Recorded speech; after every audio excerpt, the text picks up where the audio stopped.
자, 롯데자이언츠 이야기를 좀 해볼까요? 염정석 부산 MC 야구 해설위원 전화 연결돼 있습니다. 나와 계시죠? 안녕하십니까? 안녕하십니까? 네, 안녕. 그 롯데자이언츠 와 이게 얘기하면 한도 끝도 없을 것 같아가지고 어제까지 6경기를 치렀는데 단 1승입니다. 위원님이 그 1승 중계하셔서 너무 대단하시고요. 경기 전체적으로 어떻게 보셨습니까? 정말 마지막 힘을 발휘해야 될 시기, 그죠? 네네. 좀 팀 분위기 다 잡아서 정말로 이 좋은 경기 내용을 보여줘야 될 시기인데 정말 정반대였습니다.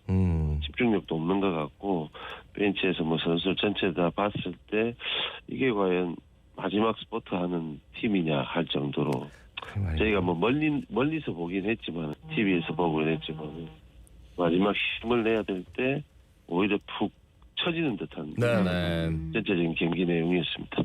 예. 결국 8년 연속 가을 야구 탈락을 확정했는데 이제는 통렬한 반성이 필요할 때인 것 같습니다. 부족한 점을 하나하나 되짚어 봐야 될 것 같은데 우선 수비 부분에서 예전보다는 나아졌지만 그래도 여전히 한계를 보여줬었지. 8월에는 한 경기에 5개 실책을 쏟아낼 정도로 수비력이 흔들리기도 했는데 롯데의 수비력 어떻게 평가하십니까?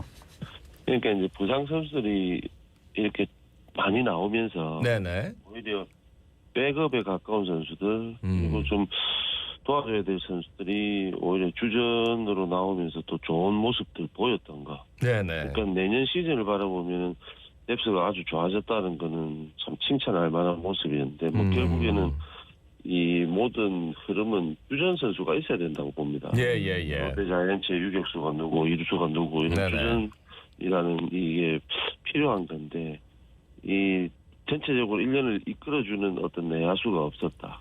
좀 가격이 부진한 게 길어지고 네네. 수비가 에러가 또 많으니 길어지고 하다 보니까 포지션에 많은 선수들이 나타나긴 했지만은 네네. 결국엔 이끌어주는 내야수가 없었다는 게 실책도 좀 많이 나오고 뭐 좋지 못한 경기력을 보여줬지 않나 생각이 듭니다. 그렇죠. 예, 백업 선수들은 굉장히 좀 성장한 느낌이 있었는데 이 포지션엔 이 선수다라고 딱 얘기할 수 있는 선수는 사실 나타나질 않아가지고 그게 나타나길 바랐던 많은 팬들의 기대는 좀 내년으로 좀 넘겨야 될 것 같고 투수 부분 얘기를 좀 해보면 박세웅 선수 정말 초반에 잘해줬거든요. 위원님도 기대가 많았고 그런데 올해 또 여기까지입니다. 그리고 5선발 역할을 했던 이민석 선수도 그렇고 일단 국내 투수 2명에 대해서 좀 말씀해 주신다면 어떤 말씀해 주시겠습니까? 박세웅 선수는 먼저 뭐 우리가 뭐 알다시피 9승까지 연속으로 쭉 거두면서 네네. 20승 이상의 이뤄갈 수 있는 20승이요? 나타났다고. 박세웅 선수도 이제는 경험 면에서는 뒤지지 않거든요. 네네. 예. 그러니까 뭐 항상 디테일하게 들어가면은 뭐가 안 좋다 뭐가 안 좋다 이렇게 나올 수는 있지만 전체적으로 봤을 때는 제가 한번 라디오에서도 한번 얘기했던 것 같아요. 네네. 박세웅 선수 이제 경험이 많이 쌓인 선수이기 때문에 그렇죠. 자신감을 가지고 있어야 될 선수라고 봅니다. 네네네. 그러니까 한 게임 두 게임 안 좋았을 때 그걸 빨리 탈피할 수 있는 어떤 마인드 컨트롤 뭐 이런 게 좀 필요한데 올 시즌에도 그런 게 약하지 않았나 생각이 들거든요.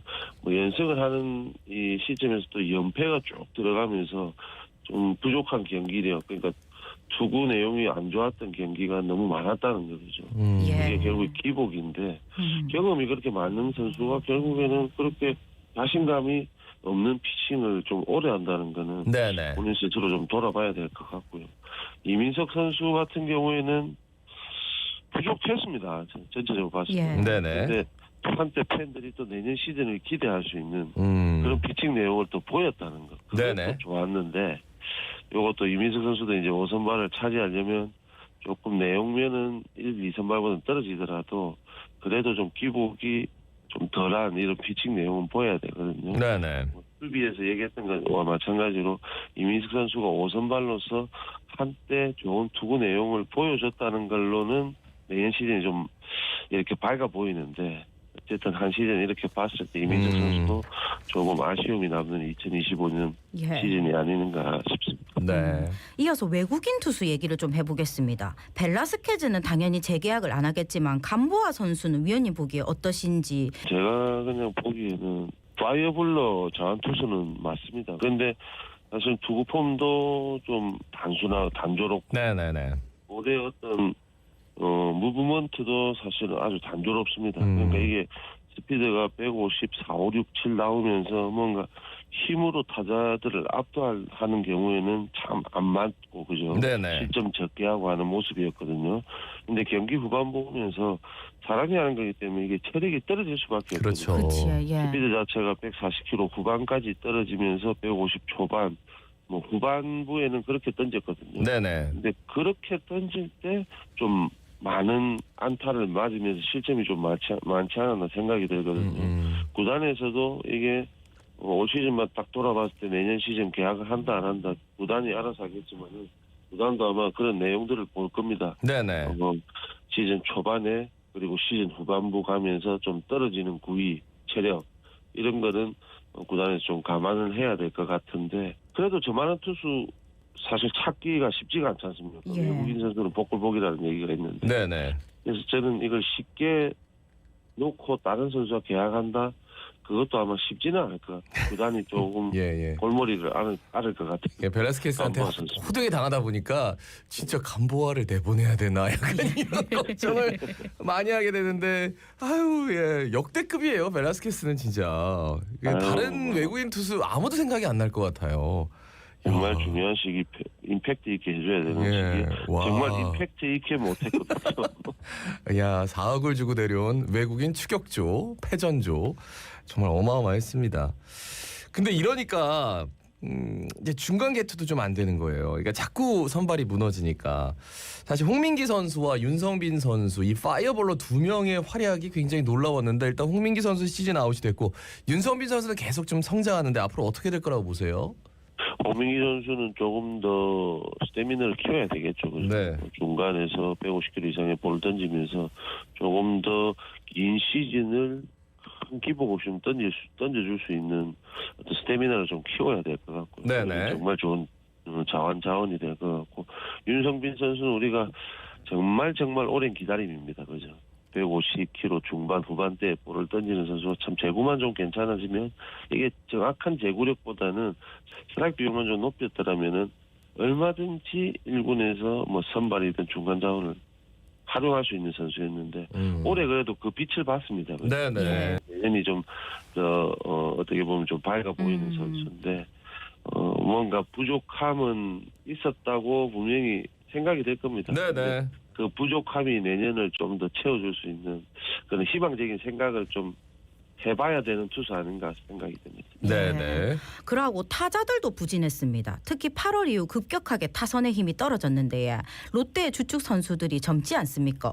근데 에버리지가 확실하지 않은 선수들이라 좀 아쉬웠을까요? 그게 참 통계라는 게 무섭습니다. 방망이 거꾸로 잡고 쳐도 3할을 칠 수 있는 선수다 하는 건 어느 정도 통계가 나와 있거든요. 예. 네. 그게 뭐 똑같습니다. 지금 말씀하신 대로 이 에버리지라는 거는 그냥 1년 가지고 2년 가지고 할 수는 없는 거거든요. 예. 롯데의 유격수가 누구다. 우리가 뭐 흔히 말하는 윤나고 황선 이 선수들도 그냥 1, 2년 보여준 겁니다.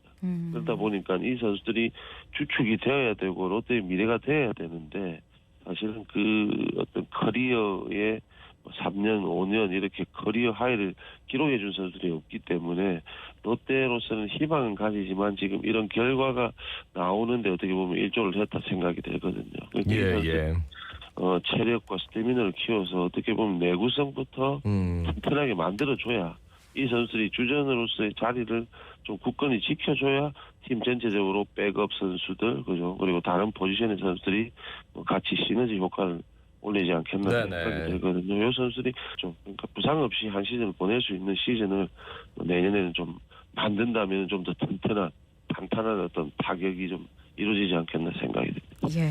그러니까 윤건왕손이 2년 차에서 그 유리천장이라고 하죠. 타 팀의 그 완벽한 주전으로 적응하는 데는 실패한 것 같은데, 근데 작년에 그 윤건왕손 이미지를 장두성, 김동혁, 이호준, 한태양, 박찬영 선수 등등 이런 선수들은 확실히 좀 가능성은 인정받는 해. 그러니까 첫 번째와 두 번째 뎁스는 좀 좁혀진 것 같아요. 어떻게 보세요?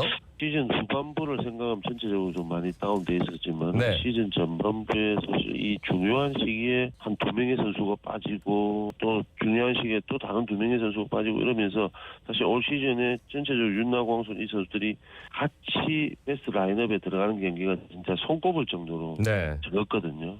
이 선수들이 얼마나 이제 부상 없이 해주느냐가 틀리는데 이 선수들을 대신해서 들어갔던 선수들 말씀하신 대로 너무너무 잘해줬습니다. 네네. 그러니까 윤나고 광선 이 선수들은 부상을 줄이면서 뭔가 팀의 주축 역할을 해줄 수 있는 기둥을 잡아줘야 되고 좀 전에 말씀하신 백업 요원들이 너무너무 필요할 때 잘해줬다. 오늘 말씀은 여기까지 들어야 될 것 같습니다. 따로 저 예. 유튜브로 말씀을 좀 나눠야 될 것 같아요. 예, 염종석 알겠습니다. 부산 MBC 야구 해설위원이었습니다. 고맙습니다.